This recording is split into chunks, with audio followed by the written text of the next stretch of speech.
A lot of this isn't going to make sense to you, and I'm sorry about that. I'm just going to start at the beginning, with the house.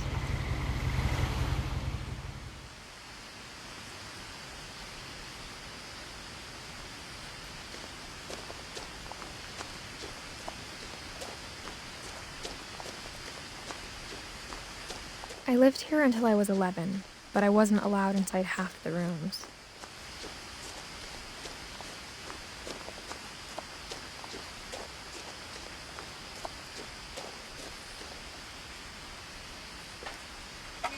Inside the mailbox were bills from 7 years ago, marked urgent, open immediately.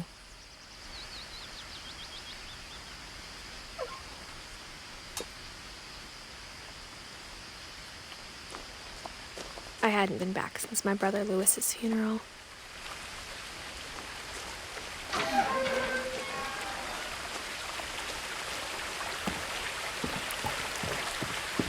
In her will, my mother left me a key, but didn't tell me what it unlocked.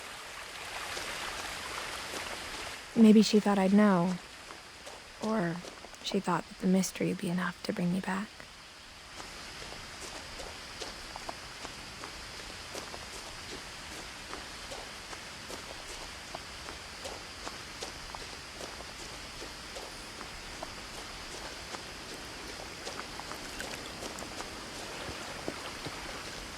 The truth is, even after I inherited the house, I never thought I'd come back to it. But now I had questions about my family that only the house knew the answers to. The woods around the house have always been uncomfortably silent, as if they're about to say something but never do.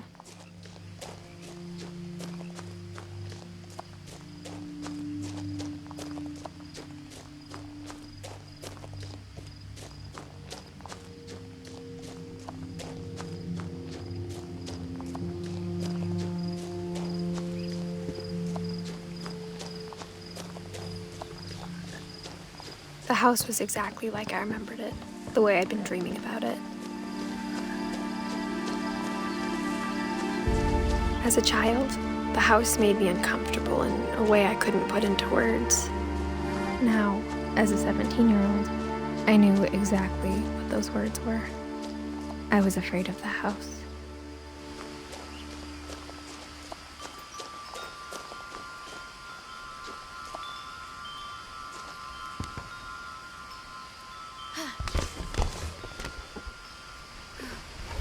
Crawling through the doggy door used to be a lot easier when I was 11.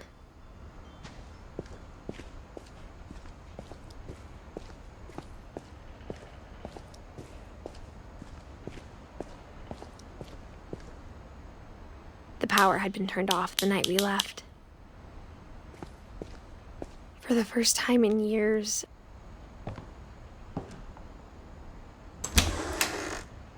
I felt like I was home.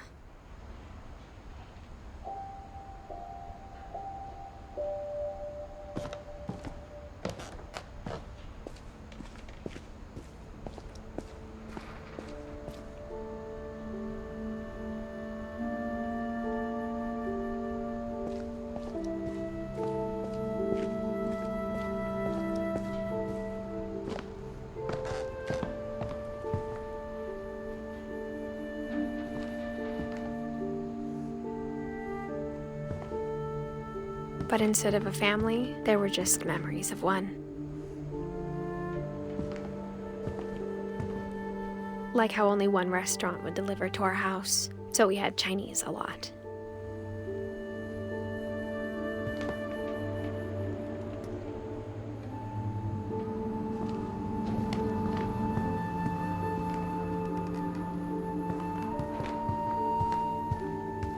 The table was still a wreck from the night we left.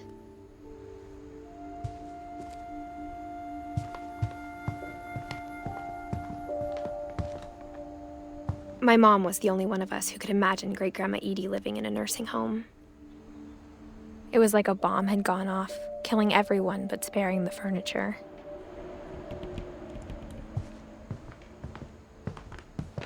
Nothing in the house looked abnormal. There was just too much of it. like a smile with too many teeth. Even the fireplace had a story.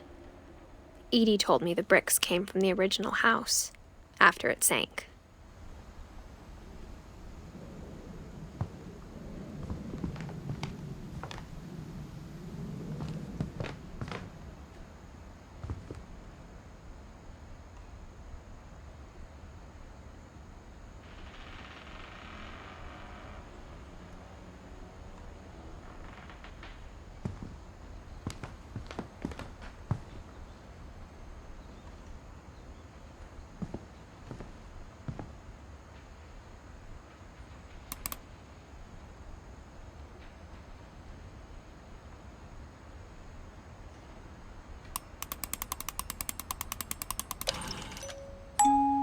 Great-Grandpa Sven built a music box for Barbara, along with the rest of the house.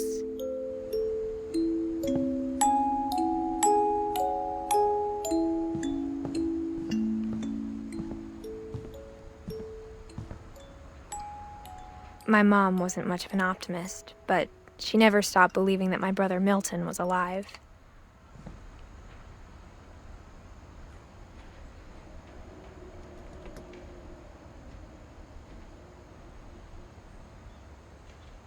A lot of things got left behind in the whirlwind of that last night.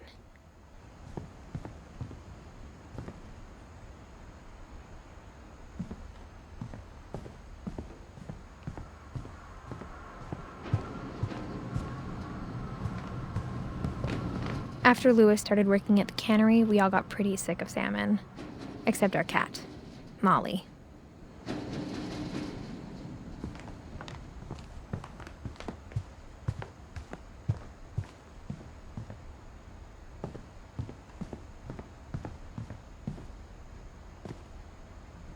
After Milton disappeared, Mom sealed up all the bedrooms.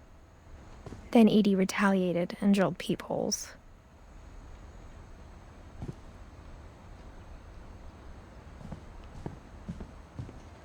I spent a lot of time playing in Great Uncle Walter's room. I think my mom sometimes regretted not sealing it up. Louis told me there were secret passages, but I never believed him.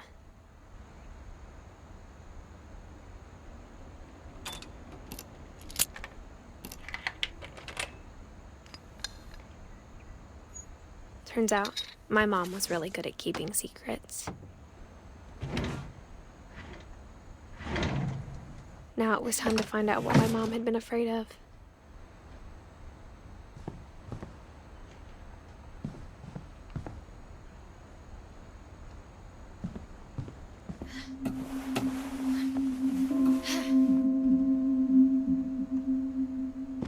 Reading this, maybe it sounds like I had a plan, but I had no idea what was behind that door.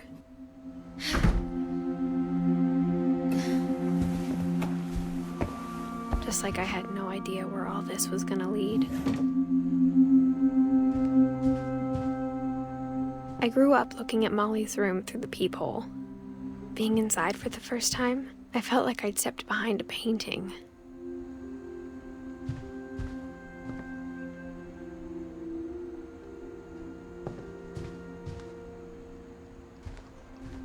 I got the sense Edie had spent a lot of time here, before my mom sealed the doors.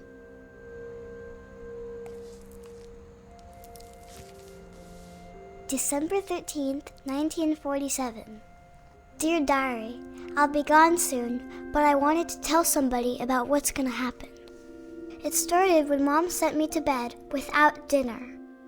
I woke up and I was starving, so I looked around for something to eat. The gerbil food was dry, but I didn't mind it.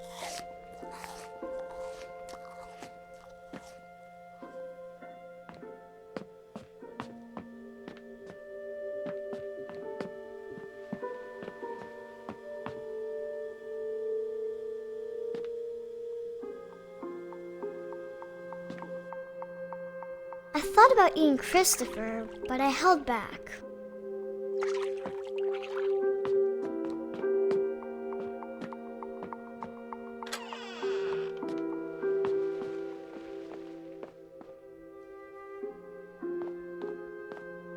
I kept eating and eating.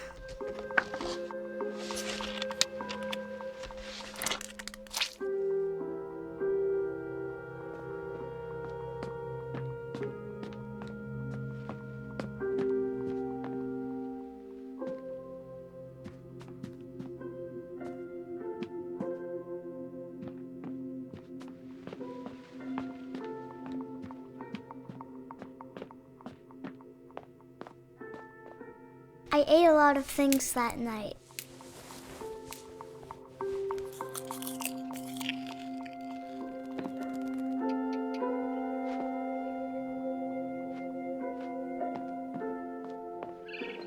Then I heard chirping outside my window. It was a barn swallow going back to her nest. I reached out for her.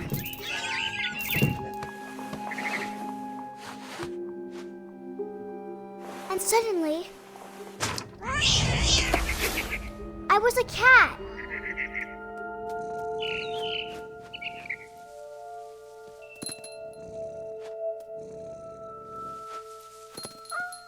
I tried to be quiet, but the bird was really scared.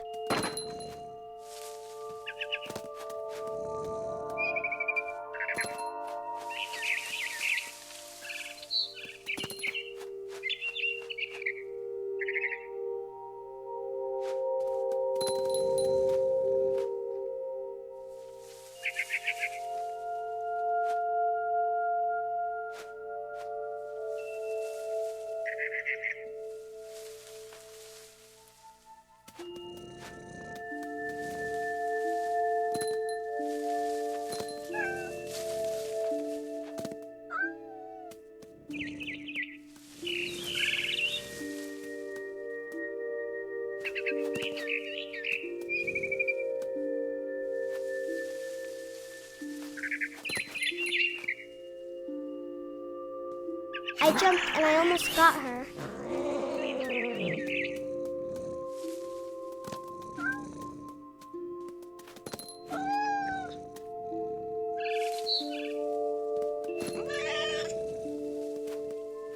I could tell she was getting really tired.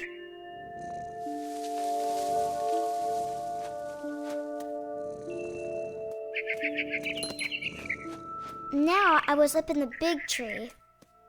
I promised Dad I wouldn't climb it anymore. All I cared about was eating that mama bird.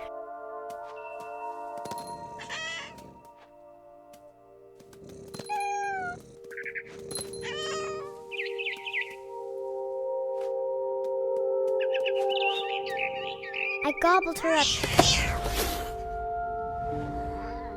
And suddenly, I was an owl. First, all I heard was the wind. Then I heard little teeth nibbling in the grass.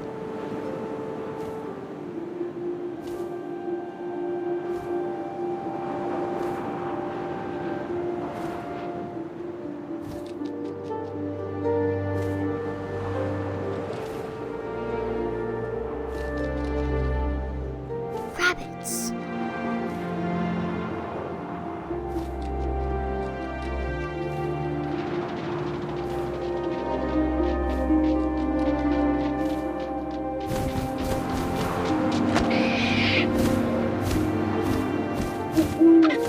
I imagined his face looking up and seeing mine through my talons. I swallowed him up, and I didn't chew one bit. Then I flew off to find something bigger.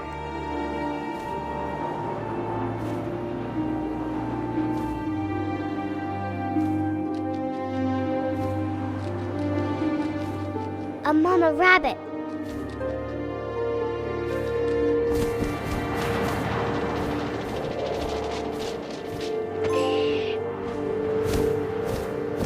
She was almost too big to carry. I started choking, but I couldn't stop eating. And suddenly, I was a shark.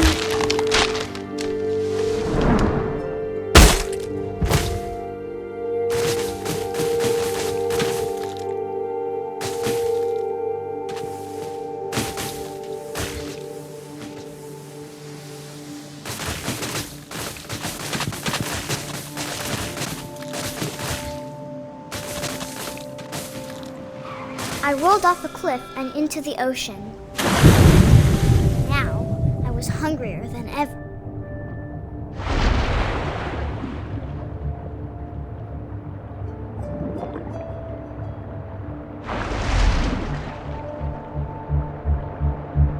I wanted fat, juicy seals.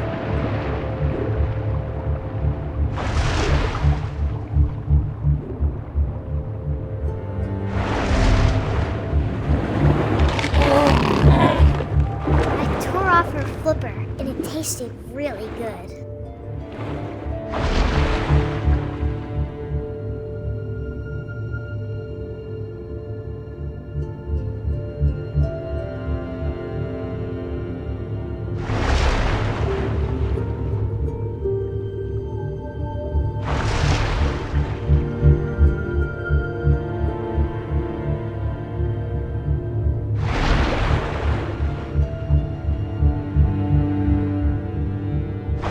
Grabbed on tight, but I was so hungry, I jumped out of the water.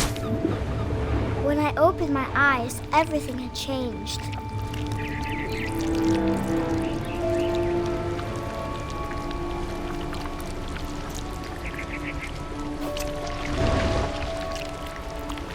Now I was a monster, and I smelled people everywhere.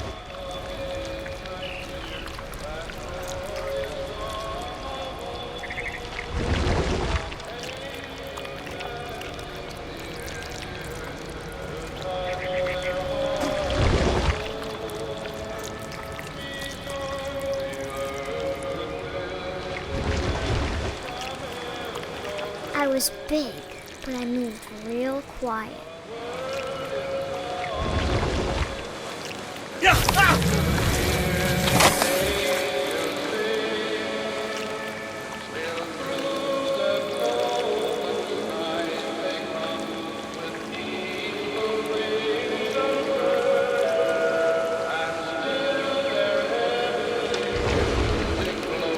I wanted to stop, but also I didn't.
Passenger, I was still hungry.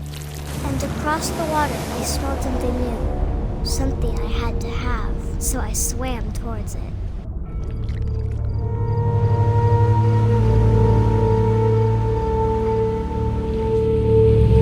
I slithered onto the sand, and the good smell went into an old pipe.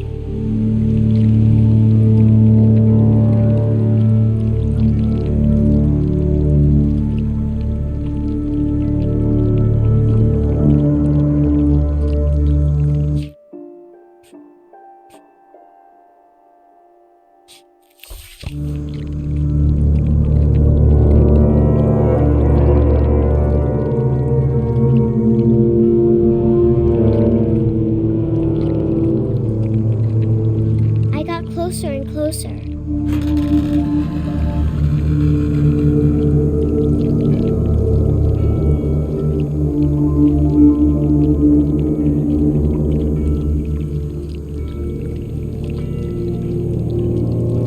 All my stomach started growling.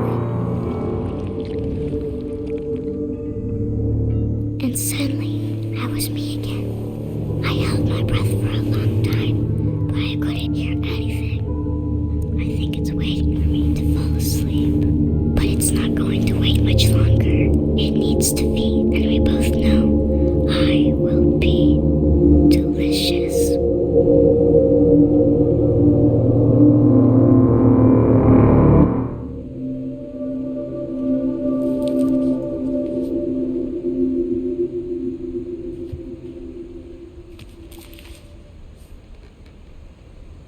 I'm not sure if I believed all of that, but I'm sure Edie would have.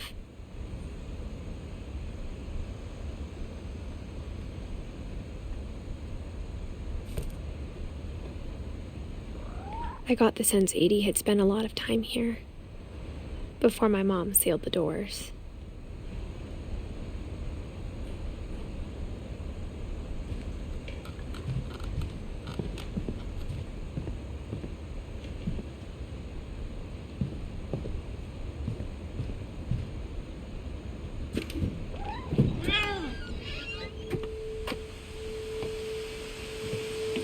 This will be obvious later, but my mom never told me any of these stories. Edie would have, but Mom didn't like bringing up the past. Though, when we adopted a stray kitten, she was the one who named it Molly.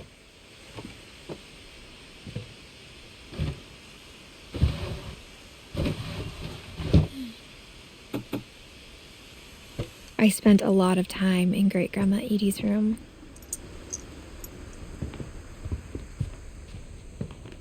Her room was like a museum.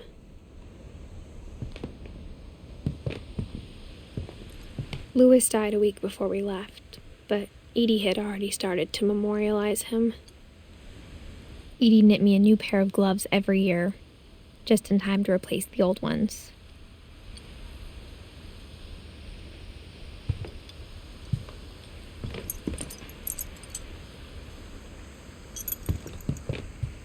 When Edie told people Sven was killed by a dragon, she could also have said he was building a dragon-shaped slide that collapsed. She could have, but she didn't.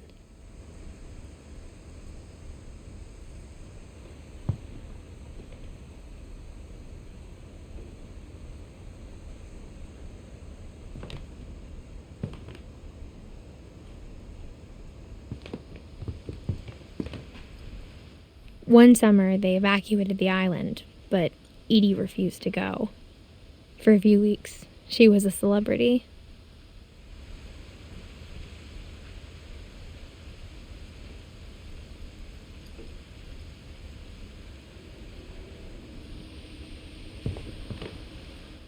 I hadn't thought of myself as Edith Jr. for a long, long time.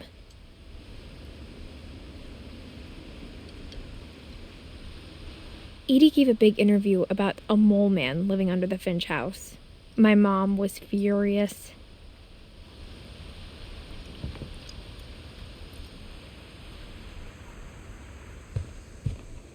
Even in her 90s, sometimes Edie seemed a lot younger than my mother.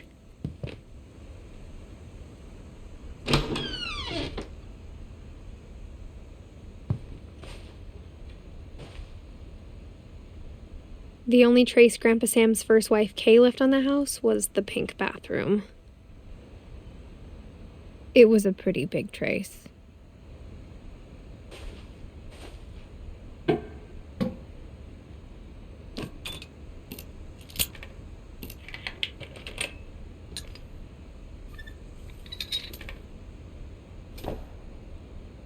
There's a secret in this bathroom. It's in the last place you would look. It isn't in the cupboard. It's hidden in this book.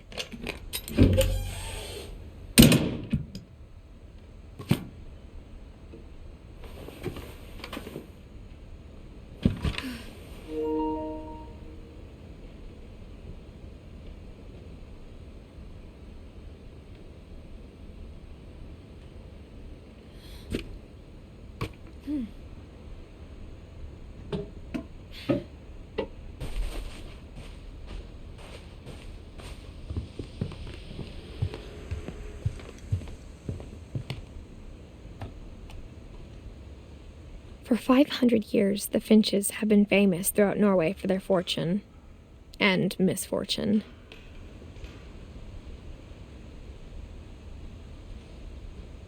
Odin Finch buries the latest victims of the family curse, his wife Ingeborg and their newborn son, Johan. On January 7th, 1937, he set sail with his family and his house, hoping to leave the curse behind. But 40-foot waves off the coast of Washington send the house and Odin to the bottom of the sea. Odin's daughter Edie, with husband Sven and baby Molly, step ashore on their new home, Orcas Island. Odin Finch is the first to be buried in the new family cemetery. His daughter Edie is already dreaming of a new Finch house.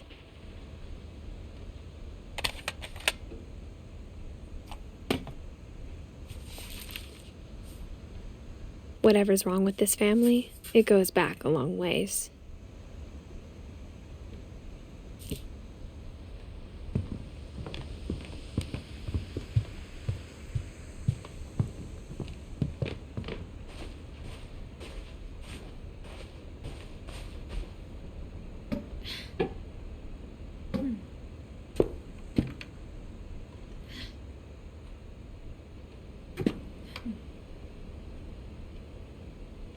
Sven gave Sam an old camera he'd refurbished. He never put it down.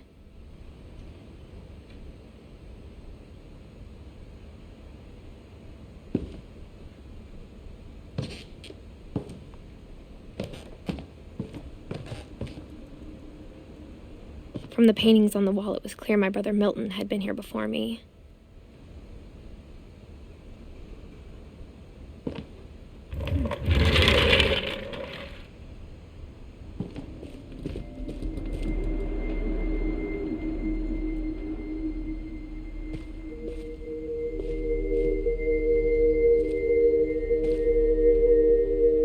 I knew Grandpa Sam had a twin, and that he never talked about him.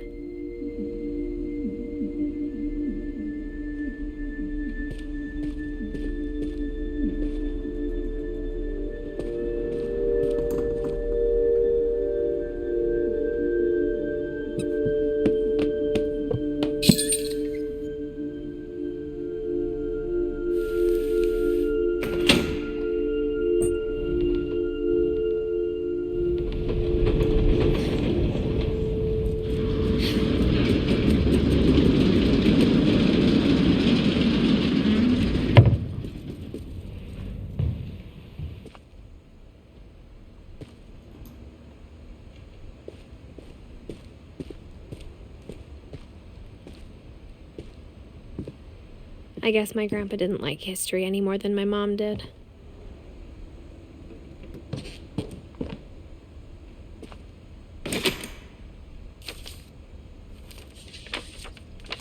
How I Want to Remember My Brother by Sam Finch.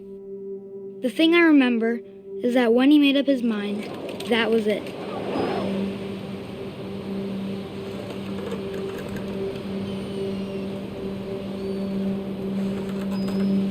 My brother said he'd die before he ate another mushroom, and he did.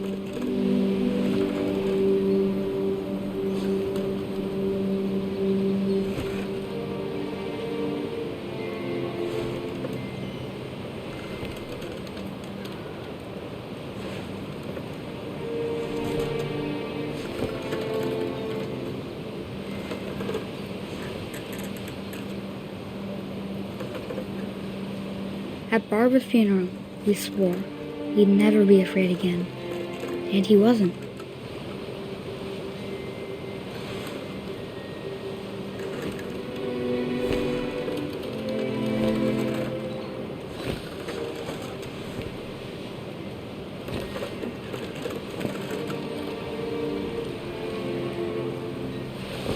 I think Calvin always wanted to fly.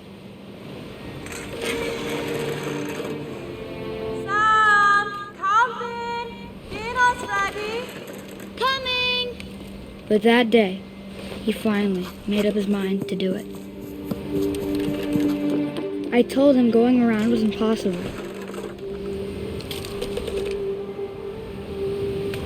Maybe if I hadn't said that.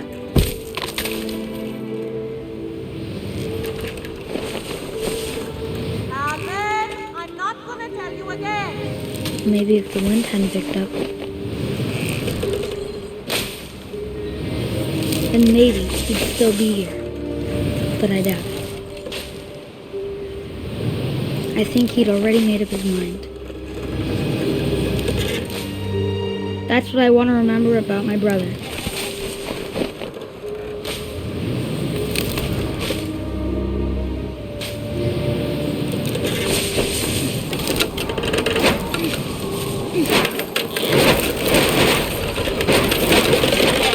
The day he made up his mind to fly. And he did.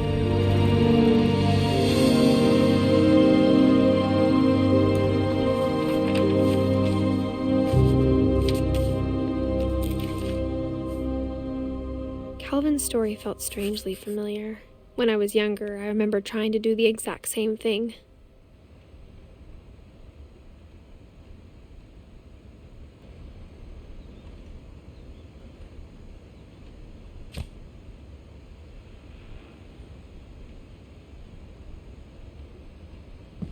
After the funeral, Edie roped off Calvin's half of the room.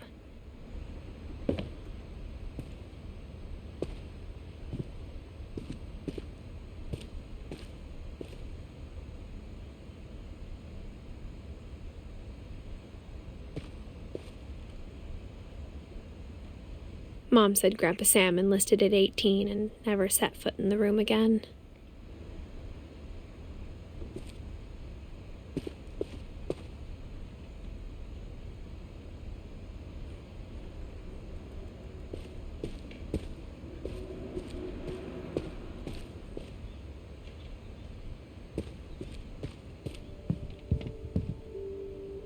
The passages were a pretty tight fit.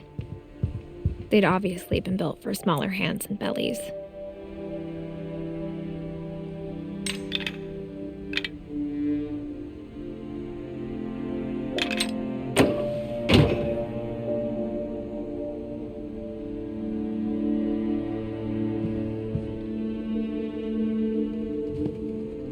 Edie's father, Odin, built the original house.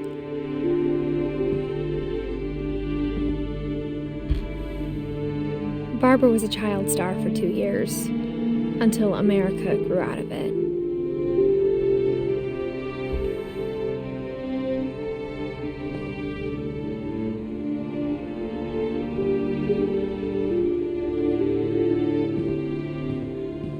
Whenever people ask me about my family, the first thing they always want to know about is Barbara.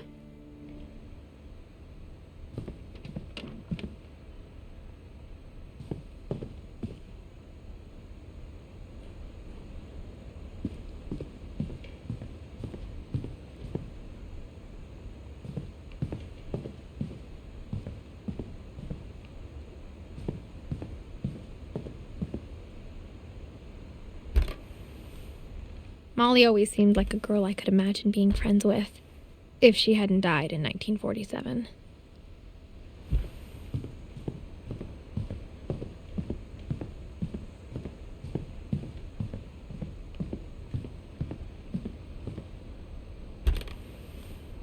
The last time I was in Edith Sr.'s room, I was 10 and she was painting my portrait.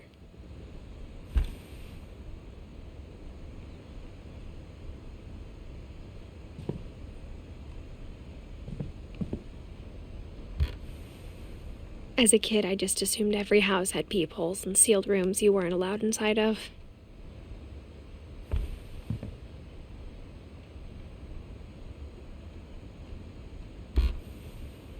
My Grandpa Sam spent 7 years sharing a room with his dead brother, Calvin.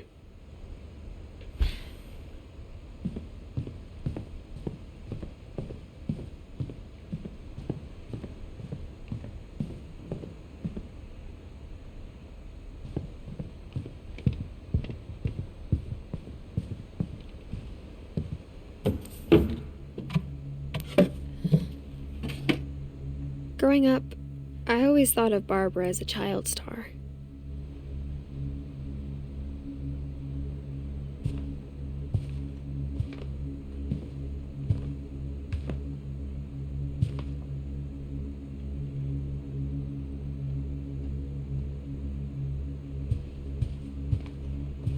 I never thought about how hard it must have been for her afterwards.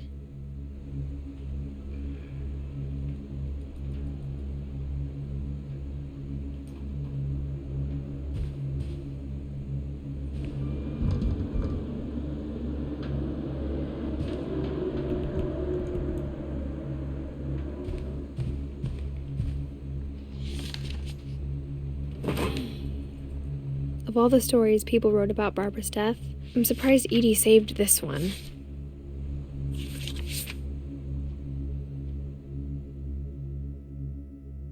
Old Jack here with another ghastly tale inspired by America's most unfortunate family. I'm calling it The Surprise Ending of Barbara Finch. As a child star, Barbara was famous for her scream. Now at 16, she was all washed up. A has-been. But in a lucky break, she'd been asked to perform her signature scream at a local convention for monster movie fans. It was just the boost her career needed. Unfortunately, her scream hadn't aged well. Getting better. I think you just need the right motivation. Her biggest fan and current boyfriend, Rick, was about to demonstrate when... Now that was a great scream. It was Barbara's father, Sven. He'd slipped into a table saw and had to be rushed to the emergency room. So Barbara got stuck babysitting her youngest brother, Walter. Her convention comeback was cancelled. Okay, I'm hearing frustration, but I'm not hearing terror. What if I tried... A gang of hoodlums in Halloween masks have been terrorizing Orcas Island tonight. Police are urging residents to... That came from the basement. You're right! Also, I loved your delivery on that. Why is your basement door locked? Because my dad likes making puzzles and secret passages. There's a key hidden in the music box. The secret is to keep winding and winding until finally the key pops out. Thanks, babe. I'll be back in a sec. 20 minutes later, Rick hadn't returned. So Barbara went to look for him, right on cue. She reached for the music box.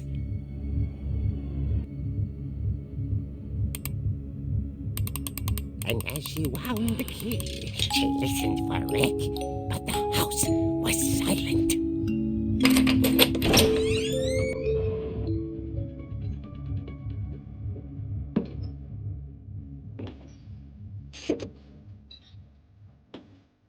She found Rick's crutch and imagined the worst.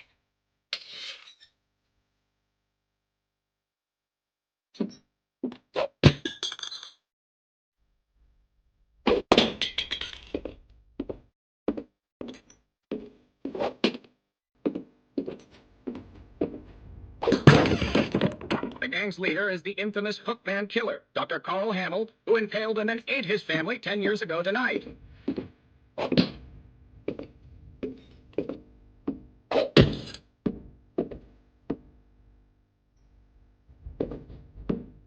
The old fridge rattled and grew still. Oh dear!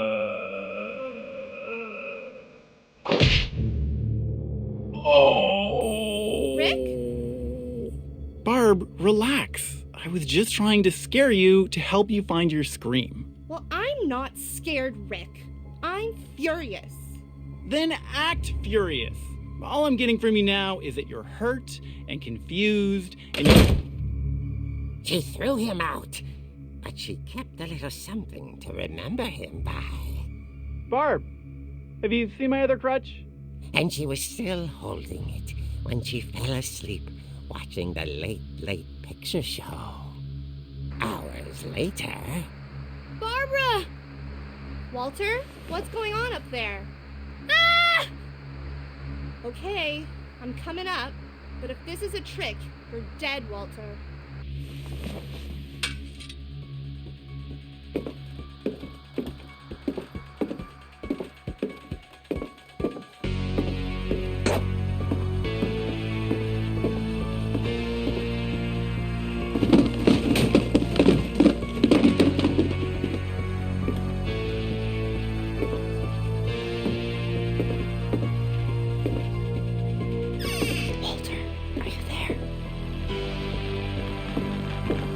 Walter had vanished, but his bedside radio was still on.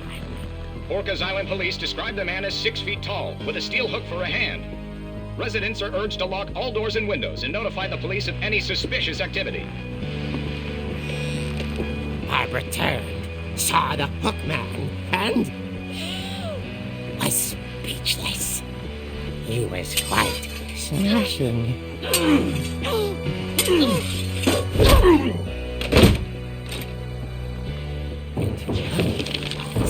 And he couldn't get enough of Barbara. Okay, Barbara, there's gotta be another way out of here.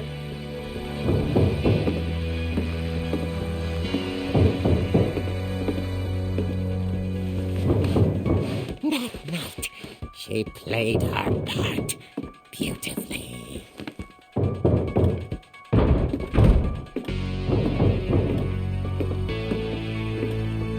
She thought about abandoning Walter, but just couldn't do it.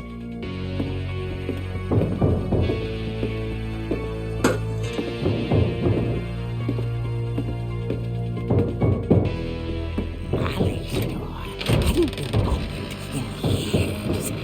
The hinges groaned.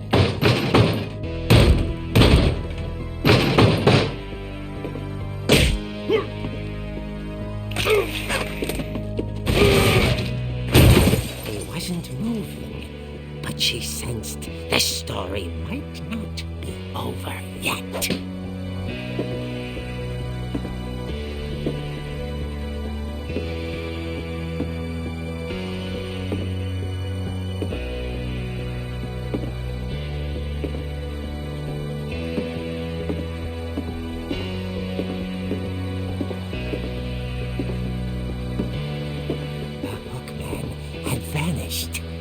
She listened for his breathing, but all she heard was...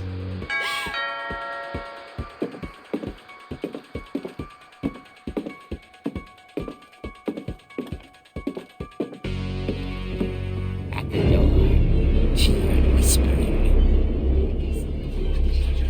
It was coming from inside the house.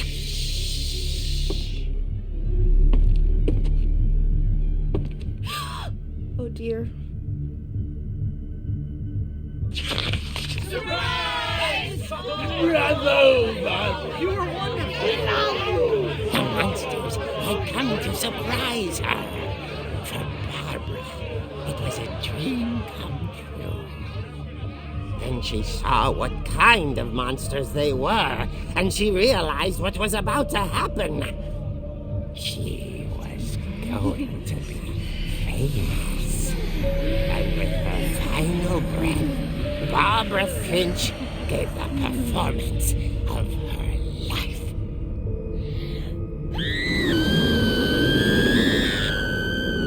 I wasn't there myself, but I hear Barbara was magnificent. Poor girl. She had a taste for stardom. But unfortunately, so did her fans. Of course, the police blamed it all on poor Rick, who disappeared the same night. And little Walter, hiding under his bed the whole time. He took it all pretty hard, but that's another story. As for Barbara, tucked inside the music box is all they ever found of her. Her ear.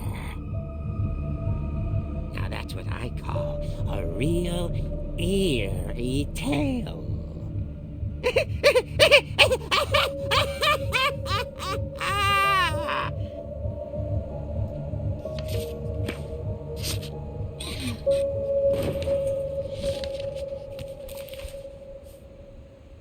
Edie told me all Barbara wanted was to be remembered, as absurd as that comic was. Maybe what Edie saw was a happy ending.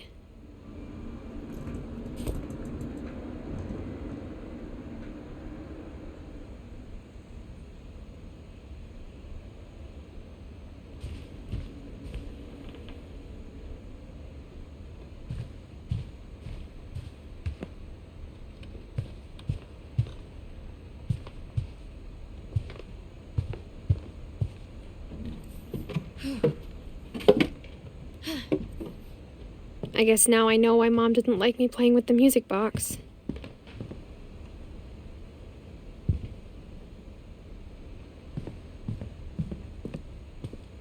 Mom must have locked the third floor stairs on the night we left.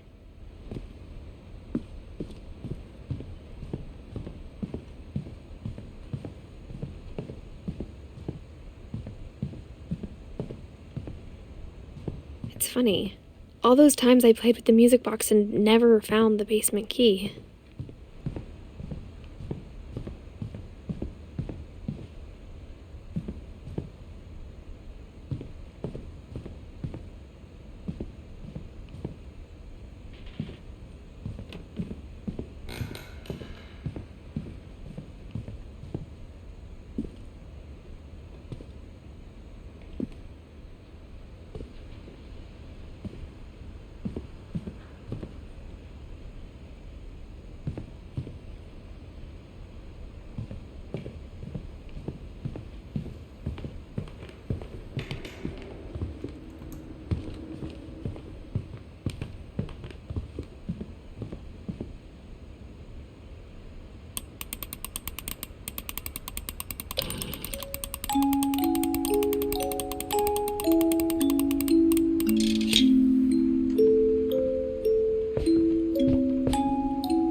Mom said the basement was off limits, unless I wanted another tetanus shot.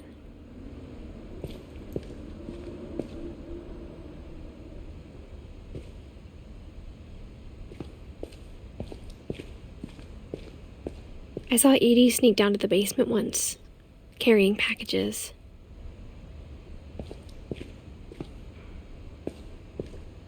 I thought maybe she was hiding presents.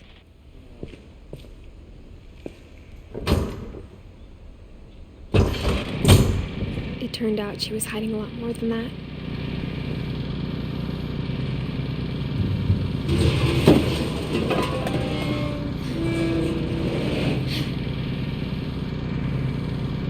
I remember asking Mom once about where Walter had gone.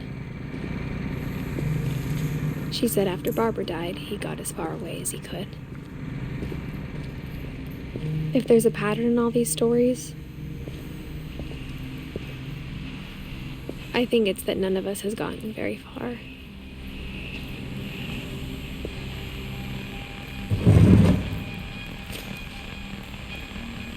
Goodbye, everyone.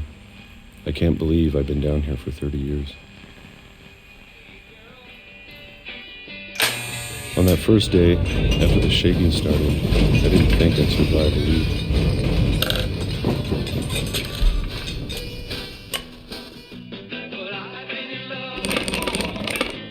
But after a few days, I settled into a routine. That's what kept me sane. Having a schedule, living for today. I always expected to be dead tomorrow. But if you wait long enough, you get used to anything.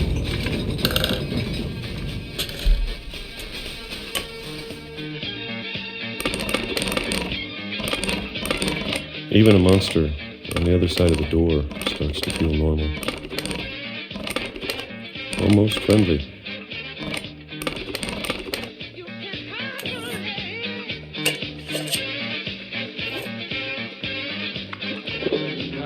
And then one day, everything just stopped. Whatever that thing was, it was gone. Maybe it got tired of waiting. Or maybe I just got tired of being afraid.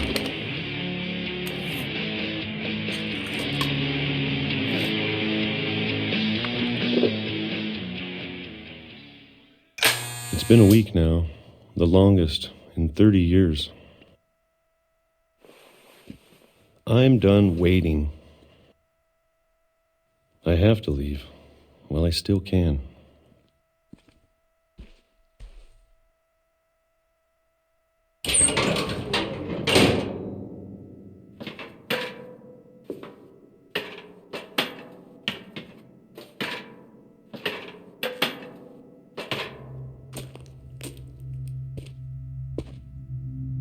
I know it's out there somewhere. Whatever killed Barbara and Molly and Calvin. Maybe this is all a mistake.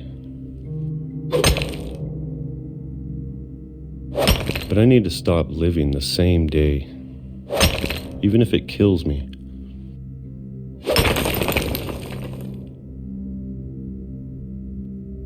Whatever's out there, I want you to know I'm ready for it.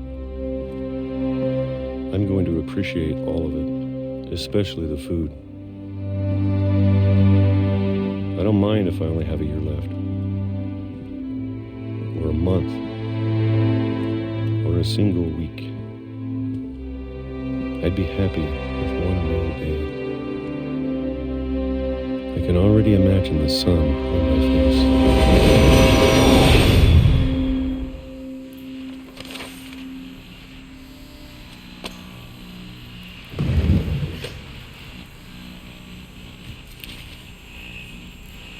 Walter died when I was 6. I can't believe my mom never told me he was down here.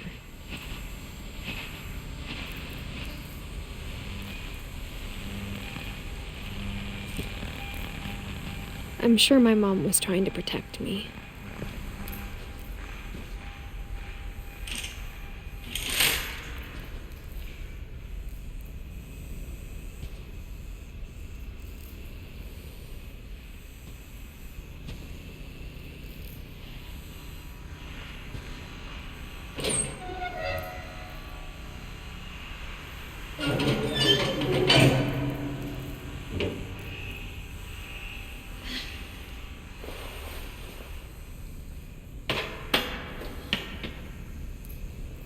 Maybe she was afraid I'd end up like Walter.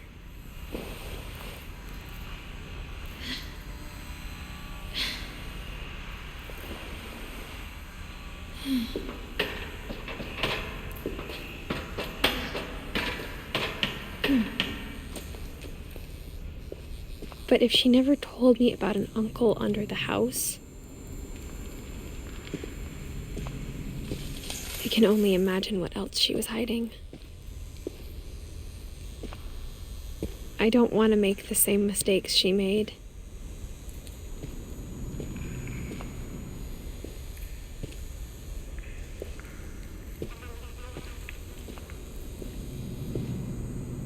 Trying to bury something that's still alive.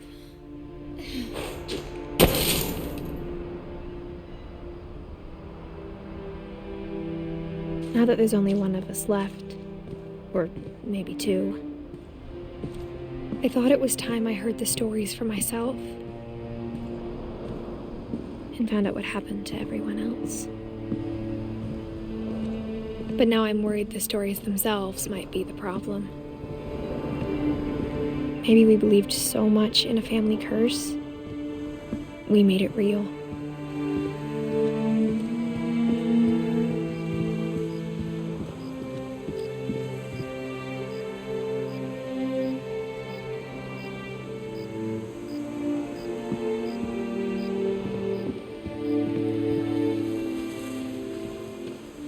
I don't know if I should even be writing this.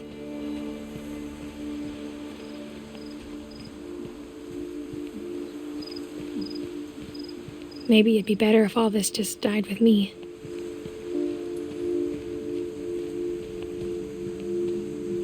But I thought you should know about your family.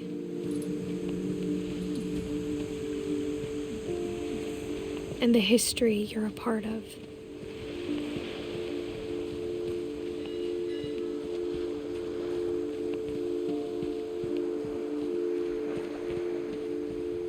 Though to be honest, I feel as lost as you probably do right now.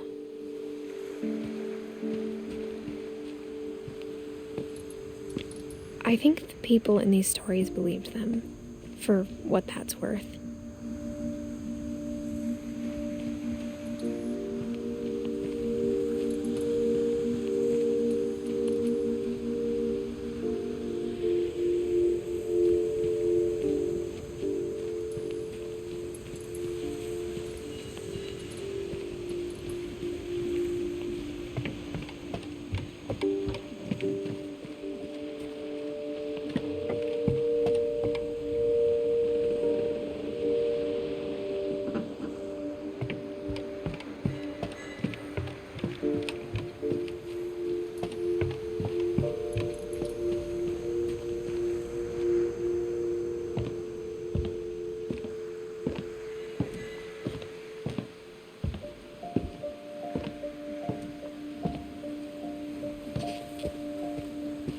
And when you look at the house, that history of imagination and stubbornness and madness, any of it seems possible.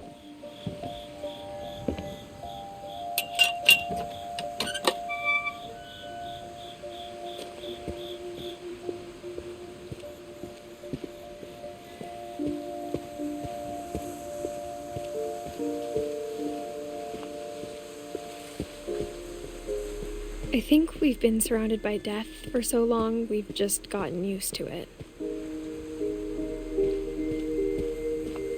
What kind of family finishes building a cemetery before starting the house?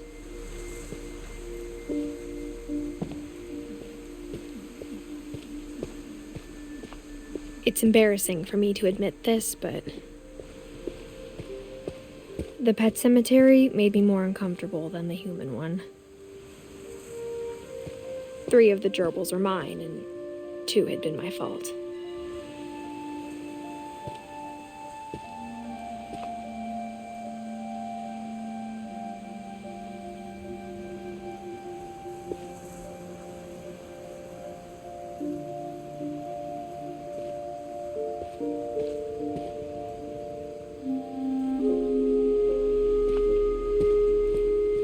Sven built the house, but it was Edie who designed the cemetery.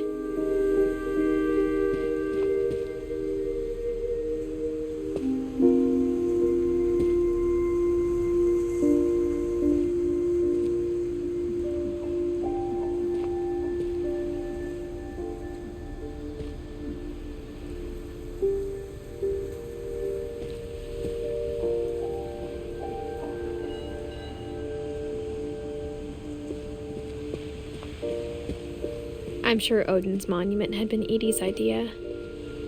My mom was always trying to move on, but for Edie, the past never went away.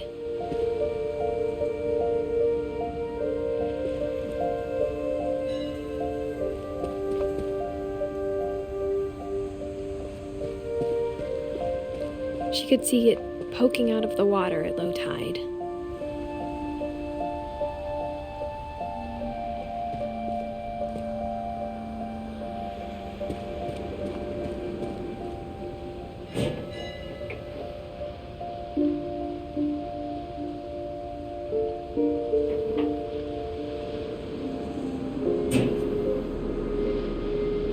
Edie said she dreamed about the old house every night.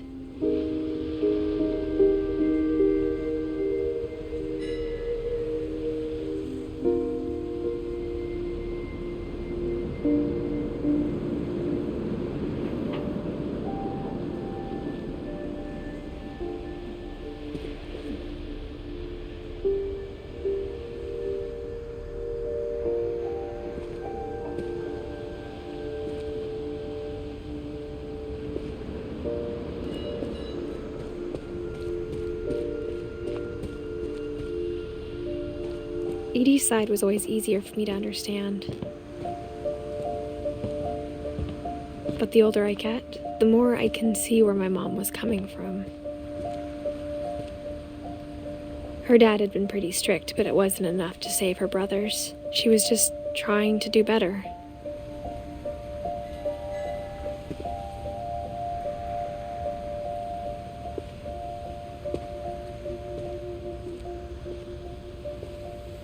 She lost 2 of her brothers, just like I did. I get why she tried so hard to protect us. We never found Milton's body, so my mom insisted we were putting up a monument, not a tombstone.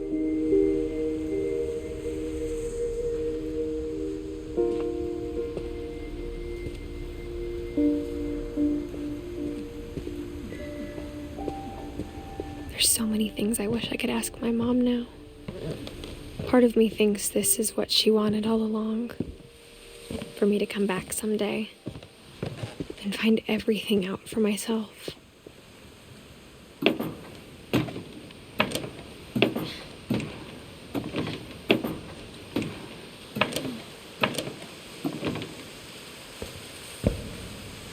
But looking back on it now, if she told me there was going to be so much climbing, I never would have come when I was 22 weeks pregnant.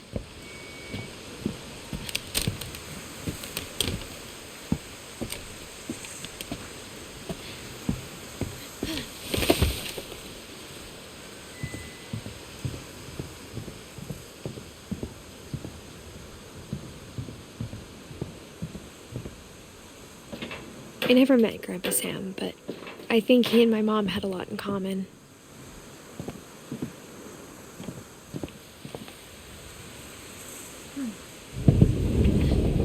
They were both pretty intense. Instead of hiding from death, Sam seemed to go out of his way to meet it.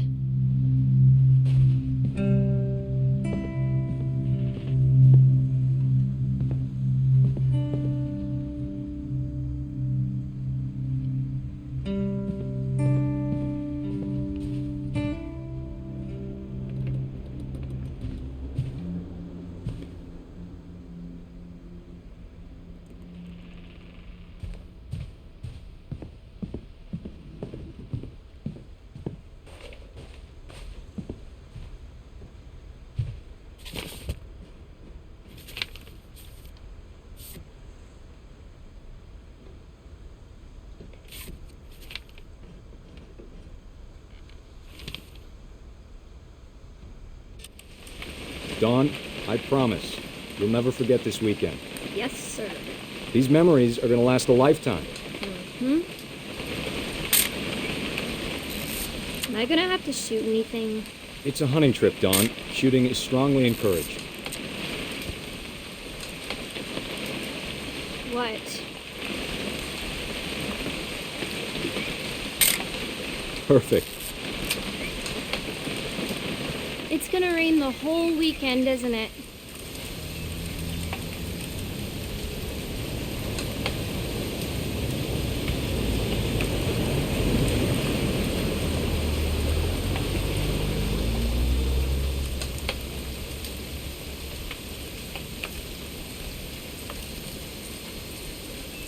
I will never forget this weekend, Dad. Okay, got it. I'm gonna take some pictures, okay? Just be careful. That camera's older than you are.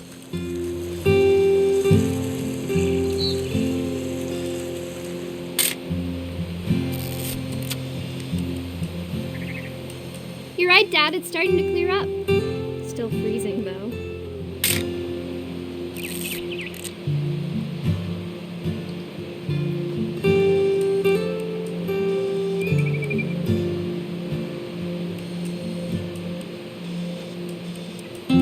Definitely should not have drunk all that coffee. Hold still while I take... Hey! That's a keeper. I'm just saying, I'm not always gonna be here, Don. You'll need to remember this stuff, if you want to survive. I'll be fine, Dad. You know who else thought he was gonna be fine? Some guy who died. Don, I'm being serious. I know, Dad. You're always serious. Doesn't being out here make you want to chill out? Well, to tell you the truth, I haven't been out here in 20 years.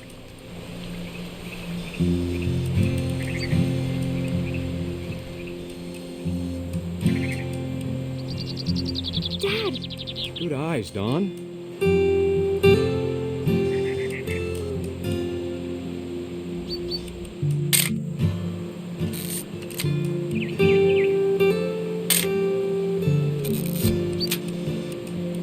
Before you take the shot, let me get a picture of you.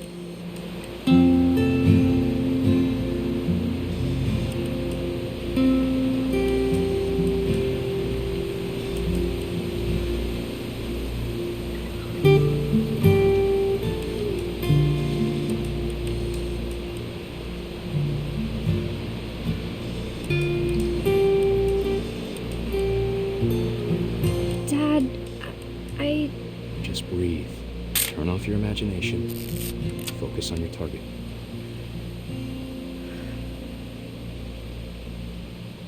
I'm over here, Dad.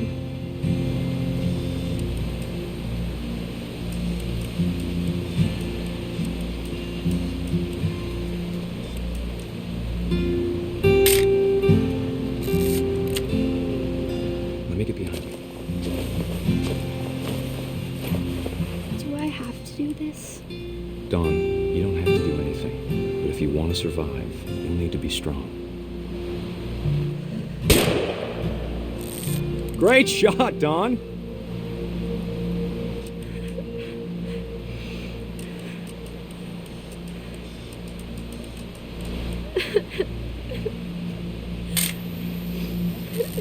I'm proud of you, Don.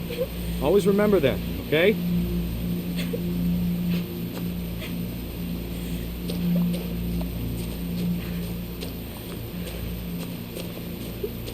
Sorry, Don, just gotta reset the timer.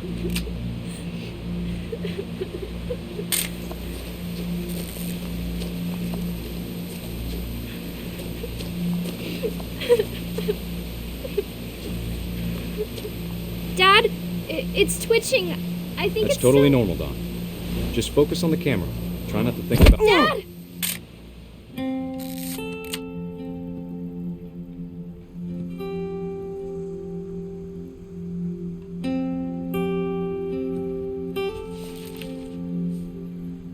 Of all these stories, that's the one I wish most that my mom had told me.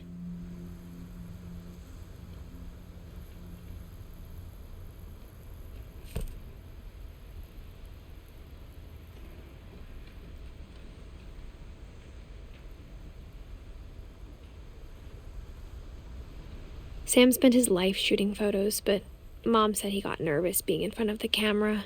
I guess we're all afraid of something.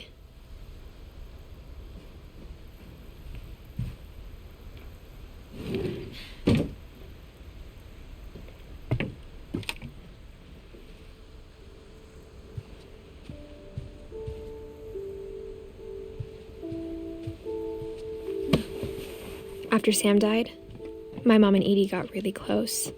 They'd both lost a lot.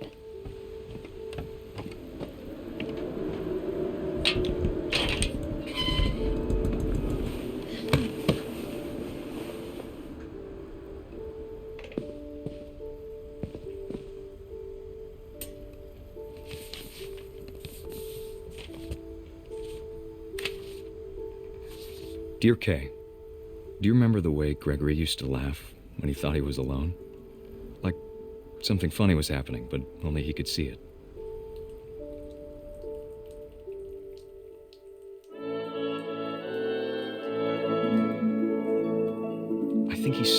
the rest of us don't.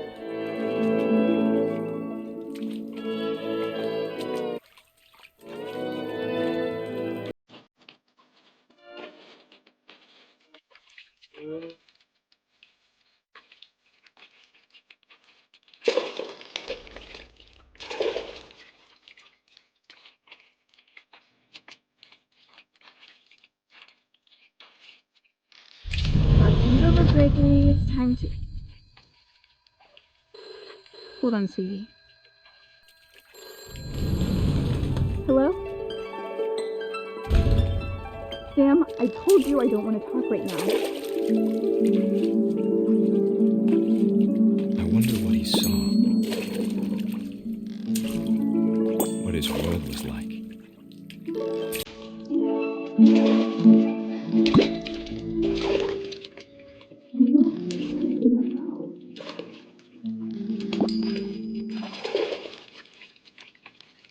He reminded me so much of Calvin.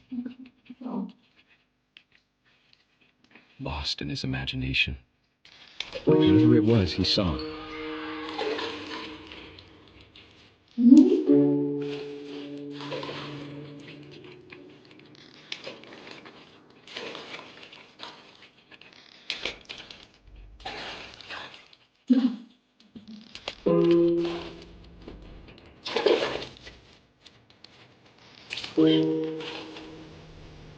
Sure made him happy.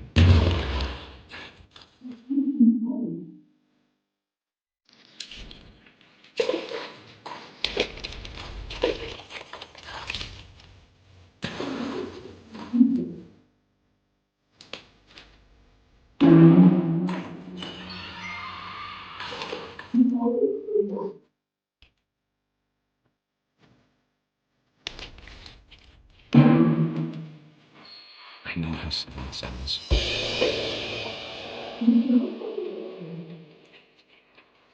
That I worried about a baby being too happy. But I could feel him slipping away. Sorry about that, Gregory. I know you did everything you could. Maybe if I hadn't called that night.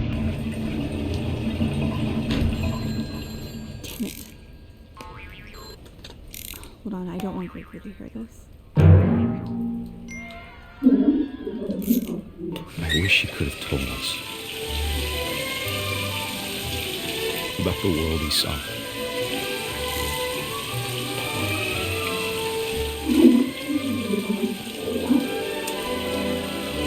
There's so much I don't understand about Gregory, about everything.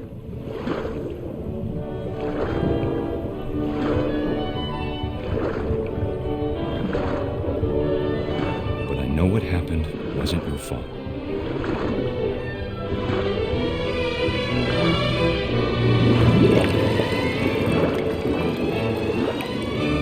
I'm sure he's happy.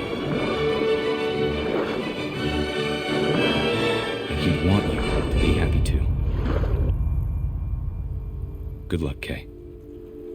Love, Sam.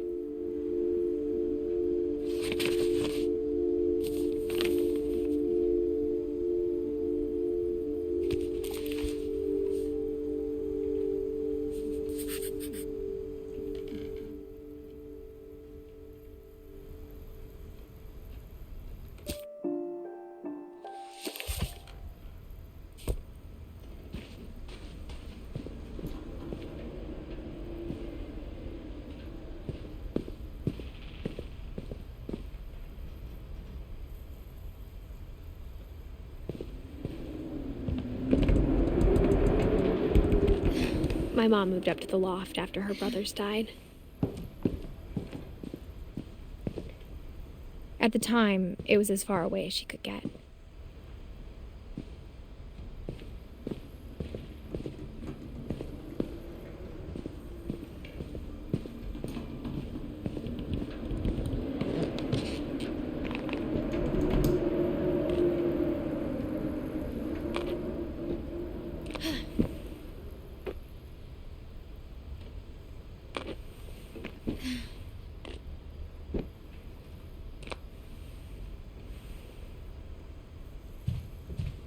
can't imagine what it was like for her to lose 2 sons after she'd already lost 2 brothers.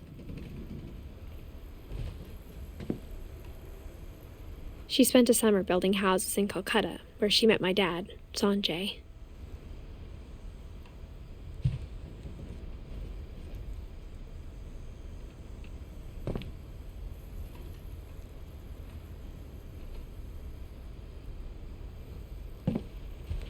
Religion was another thing my mom never talked about, but I think it helped her a lot after her dad died.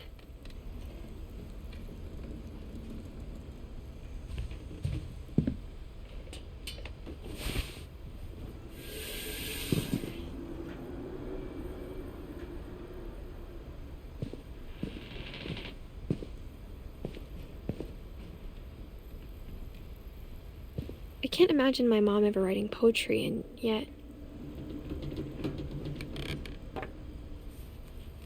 A poem for Gus, who always said the wedding was a bad idea.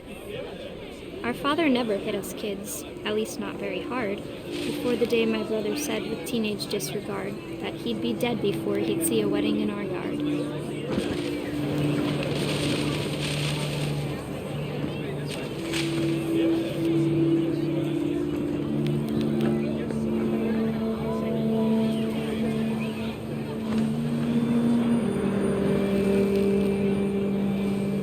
Father made him come, of course, but Gus stood far apart, just flew his kite and bottled up the storm inside his heart.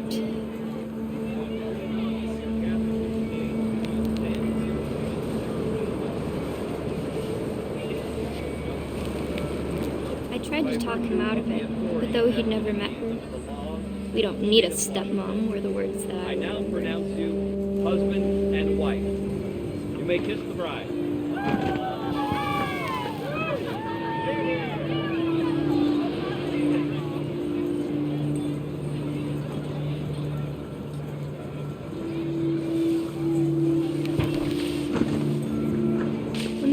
Photos came, Dad ordered him to come here. But Gus declined, and as a sign held up his middle finger.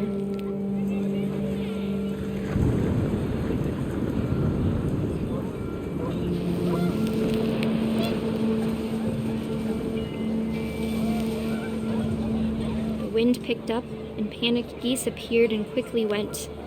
But all the humans did that day was go inside the tent.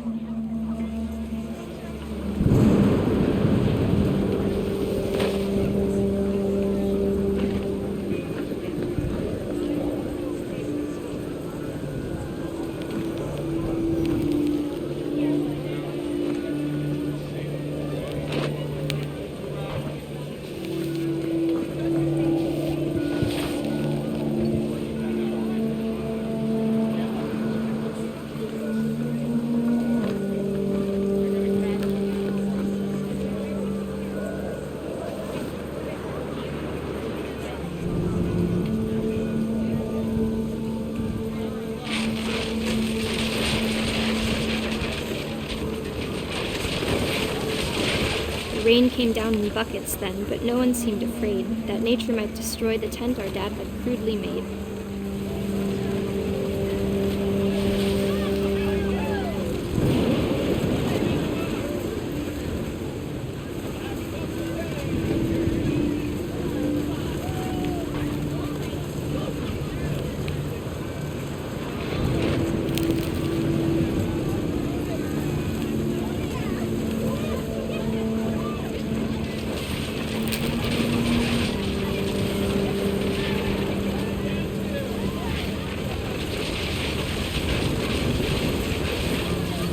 Thunder sounded much too close and full of angry power.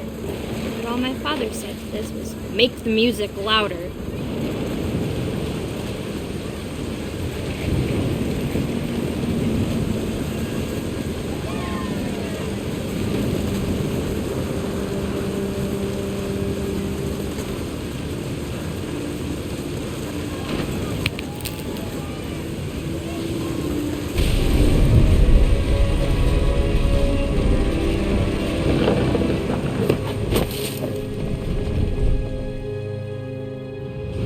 I wish that I could truly say I thought about you on that day. Out there on the beach alone, just you, the wind, the sea, and foam. But I didn't, until we found you.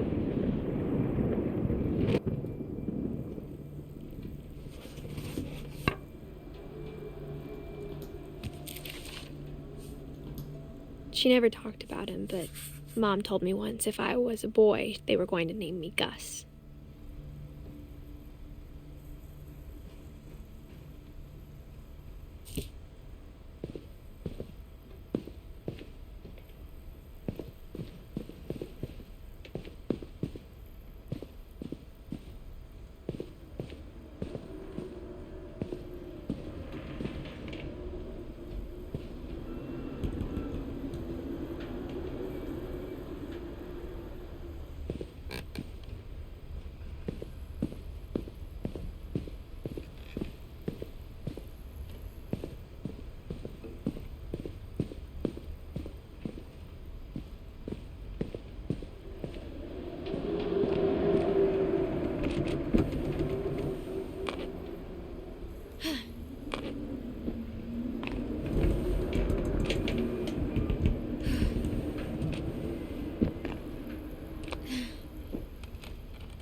My mom moved to India a week after graduation and got a job teaching English.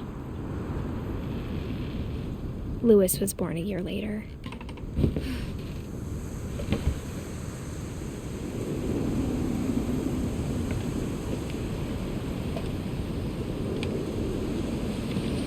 When my dad died, I don't think Mom knew where else to go.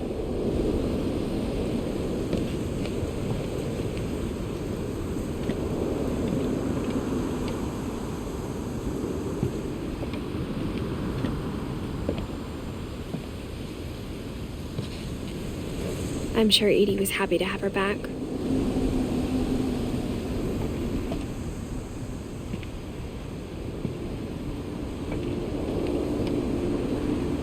The house had to get a little bigger, but Edie was used to that.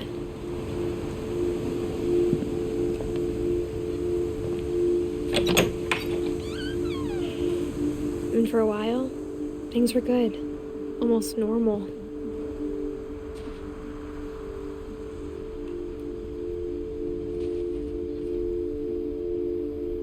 But it didn't last.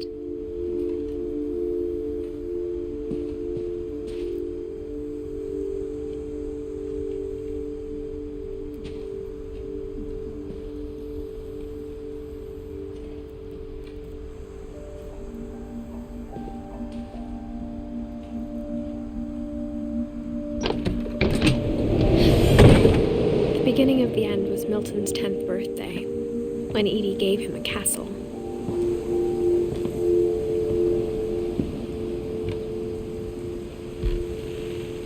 After Milton disappeared, the only thing he left behind was a room full of paintings.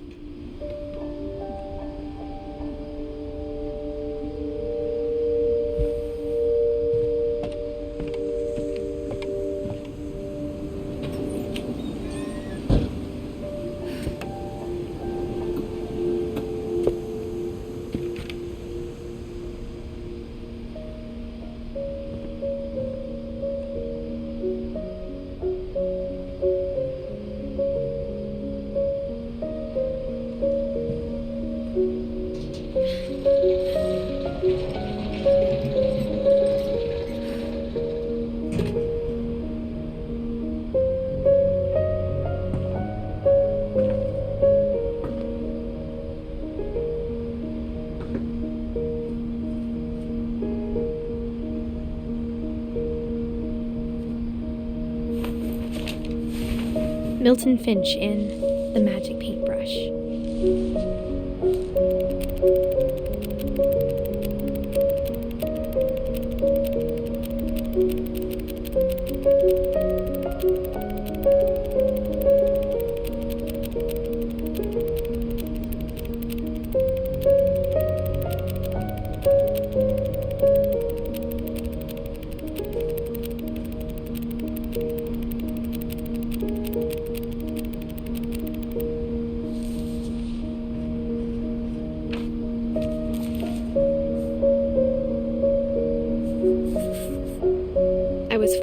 and disappeared.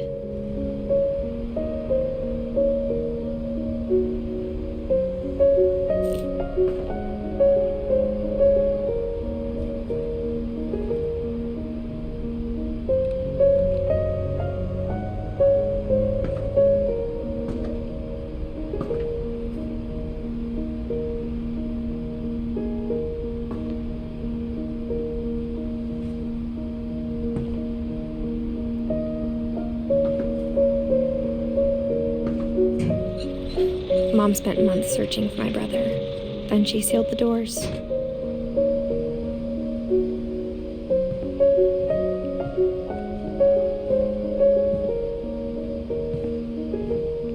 Whatever Milton had found in the house, Mom didn't want it getting out.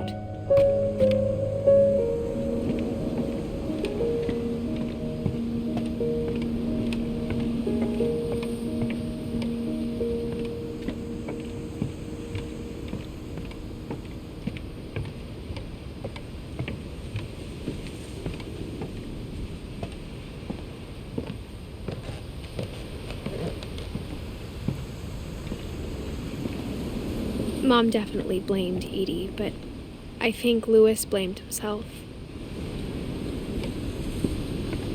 After he graduated, he just spent more and more time in his room, until Mom got him a job at the cannery.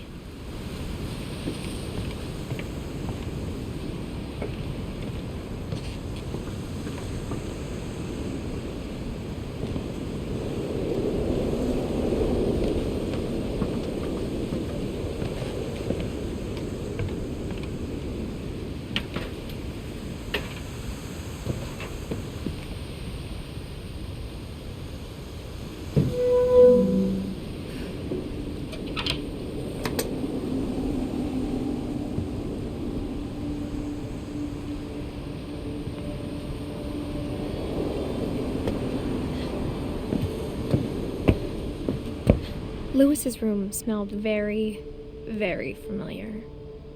That part of him lived on.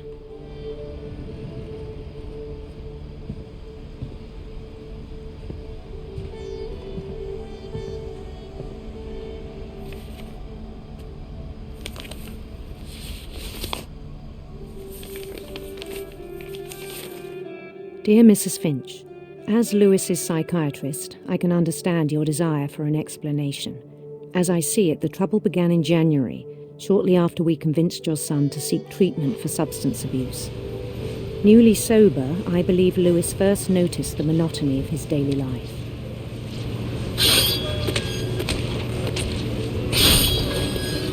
He kept working at the cannery. But he withdrew part of himself. In our sessions, I saw the same behavior. His mind began to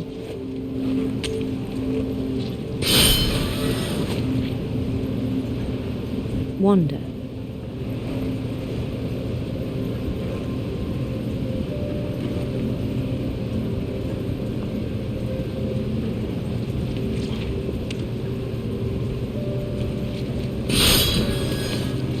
I asked him to describe it.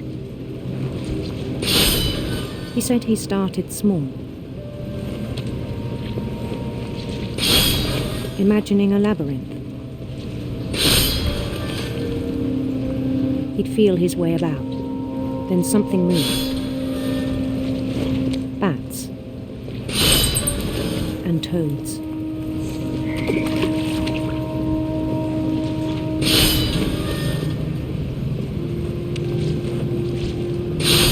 Things that have not names. He knew it was all in his head. But he took it very seriously.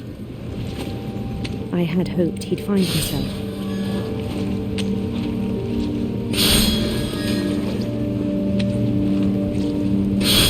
But he found something more.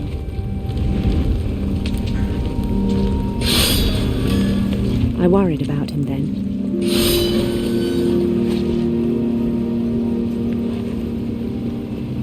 Daydreaming at the cannery, I spoke with his boss. but he said Lewis had become a model employee. Methodical, tireless, focused. Like a whole new Lewis. So I let him go on.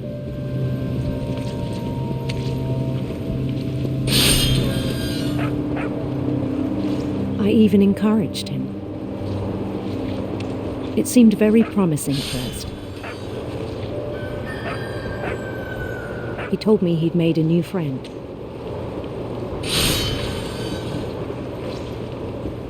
On the edge of a city he named Lewis Topia.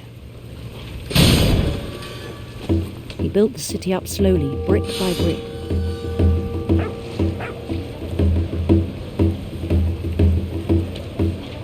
Then he made musicians.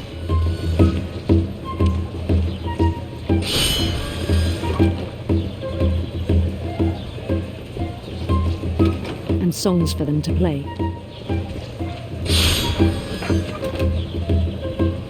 He talked about starting a band.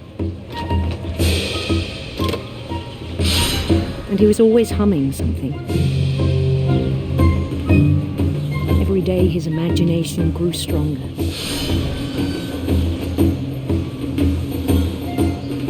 He no longer spoke at the cannery.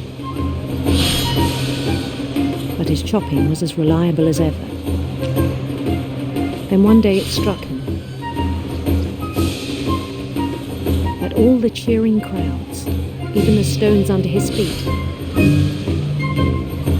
were all in his imagination, so he could do whatever he wished.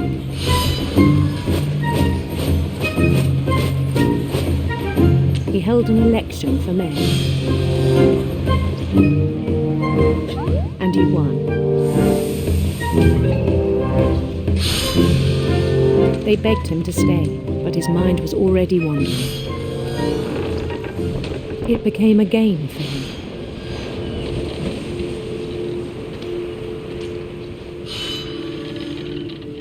He'd conquer a city, then immediately push on. New Louisville.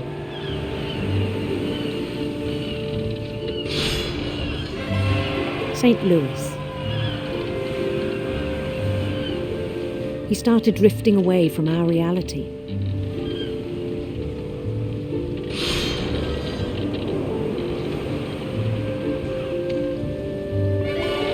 Minneapolis, until one day he forgot to go home from the cannery.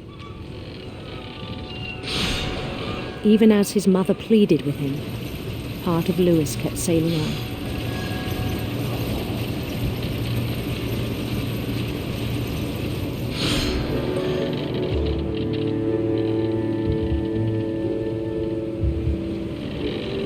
In Lewisburg, he heard rumors of a handsome queen.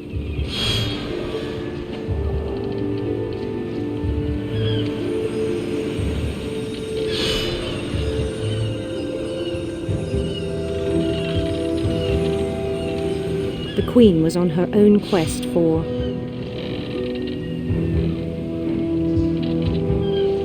radiant rainbows.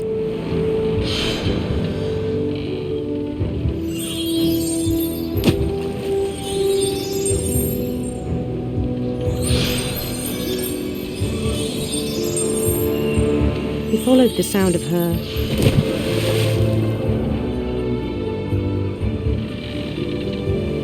electric sitar.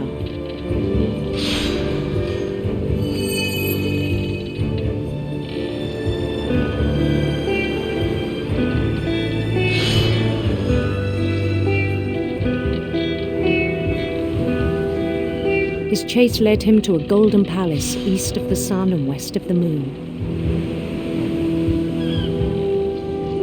Even then, his logic remained sound. He knew the world was all in his imagination.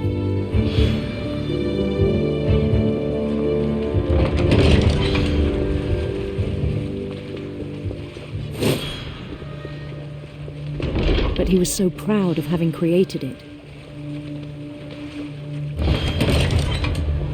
In his own eyes, he'd become something greater than a king.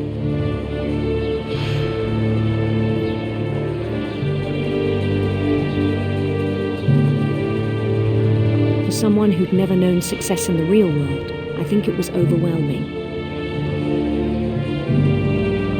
And then it struck him that the real Lewis was not the one chopping salmon, but the one climbing the steps of a golden palace.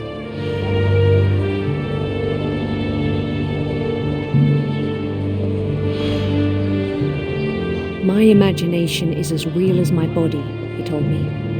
It was hard to argue with him.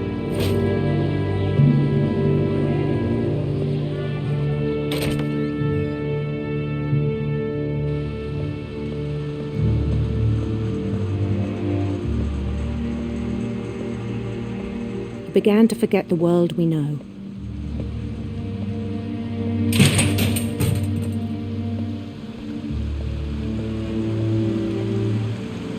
I think it pained him to remember Lewis, the cannery worker.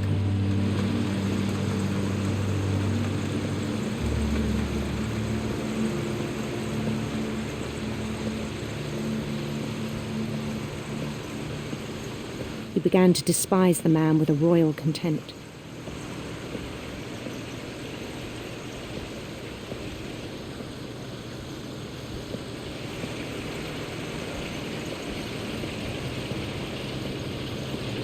I still thought I could save him.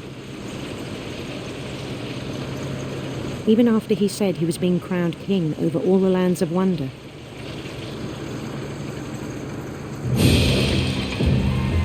The palace would be packed with his companions.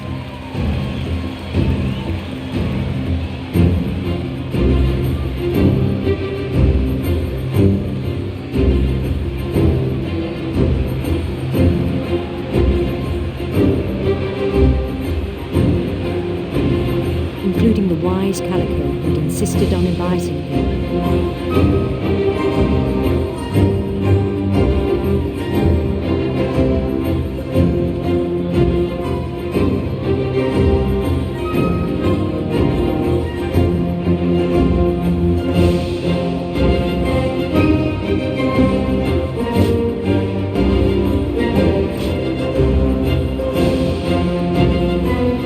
His queen waited, holding his crown.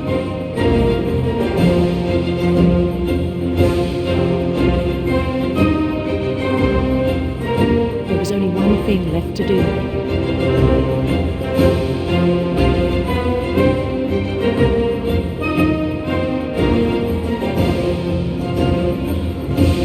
Bend down his head.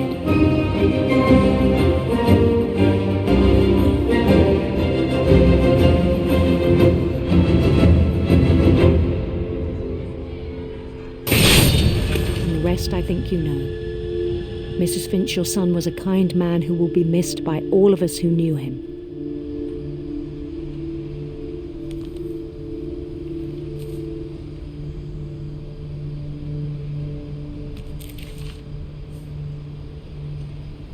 My brother was really cool.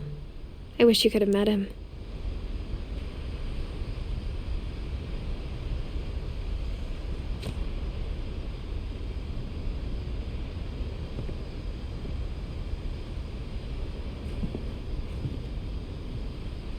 Lewis and I spent a lot of time playing games together, but he was surprisingly bad at them. He died a lot.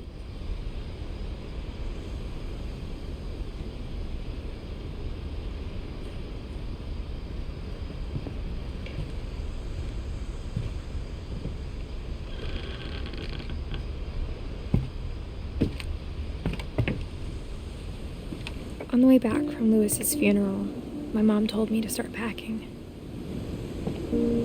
She waited until the day before we left to tell Edie. I'm not sure if she wanted to make it easier or harder.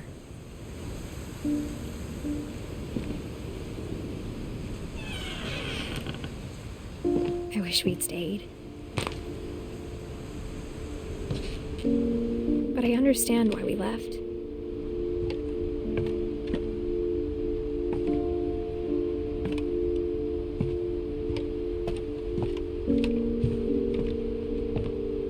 My mom ended up leaving everything behind.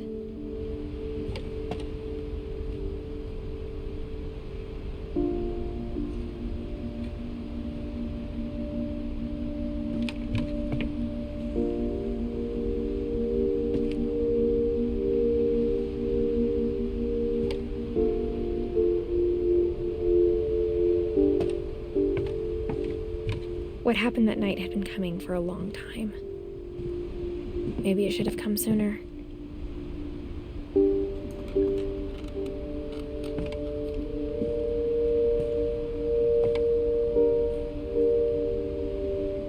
But it had to end one way or another. All that's left now is to tell you about that last night.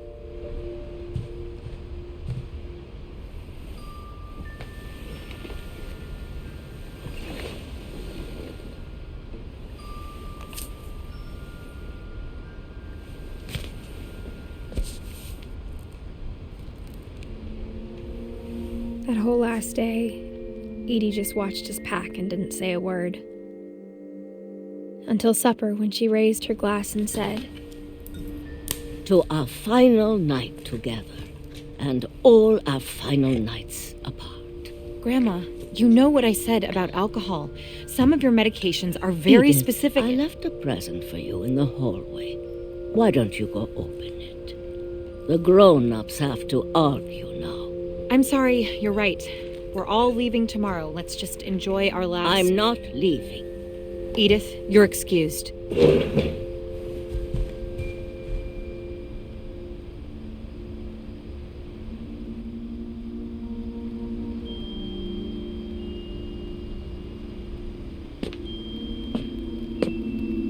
The power had been shut off that morning, but Edie always had plenty of candles. When my mom sealed the library, I don't think she knew about the other entrance. Or that Edie had a key to it.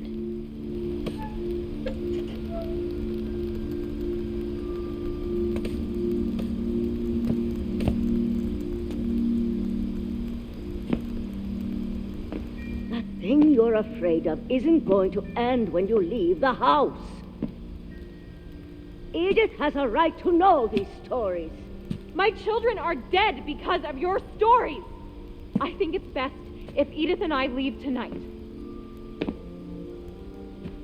We'll have the nursing home send a van for you in the morning, okay?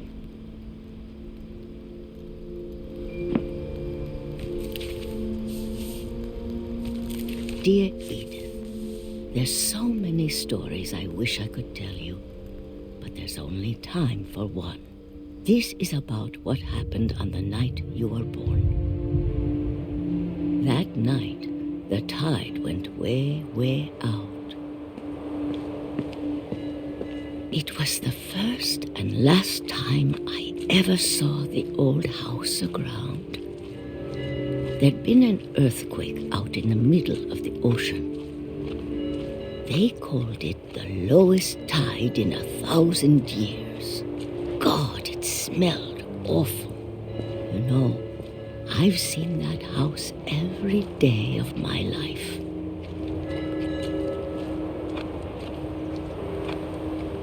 But I never thought I'd go back to it. When the fog rolled in, I lost my way.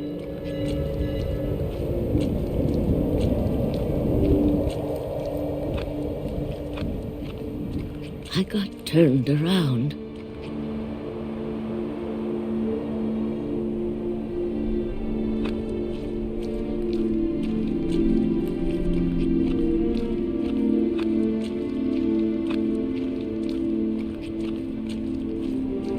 For a while, I wondered.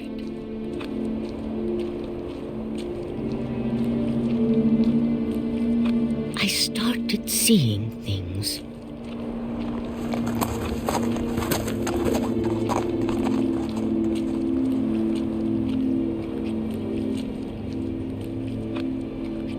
Things I'd forgotten had ever existed.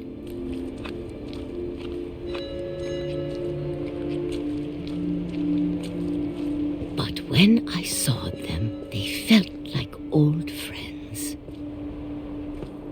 That things came back to me. Or maybe I came back to them.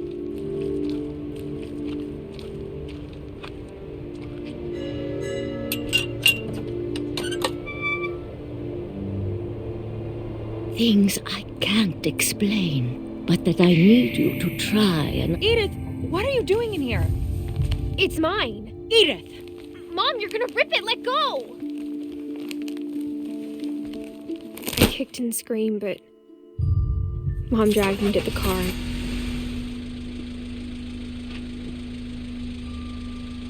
I never saw Great-Grandma Edie again. The next morning, the van came to pick her up, but she was already gone.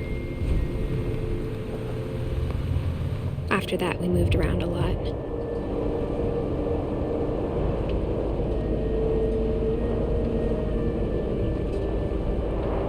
We both tried to make the best of it.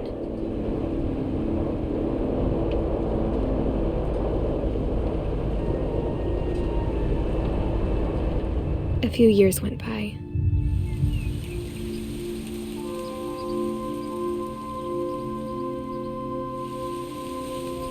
My mom didn't like to talk about it, but she started getting sick a lot.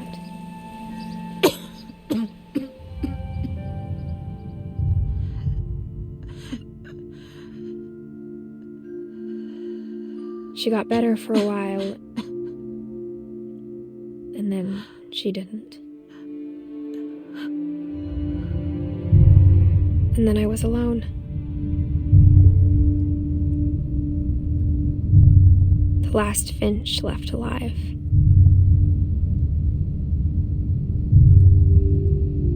Until I found out about you. I'm still not sure what to tell you about all this.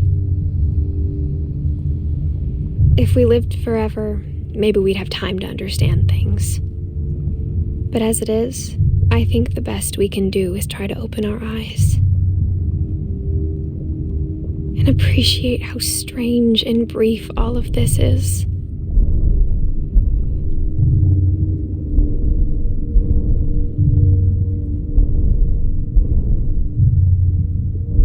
This journal was supposed to be for you. But now I hope you'll never see it. I just want to meet you and tell you all these stories myself. But I guess if you're reading this now, things didn't work out that way.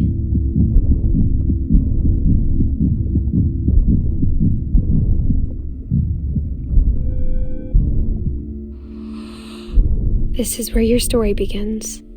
I'm sorry I won't be there to see it. It's a lot to ask, but I don't want you to be sad that I'm gone. I want you to be amazed that any of us ever had a chance to be here at all. Good luck.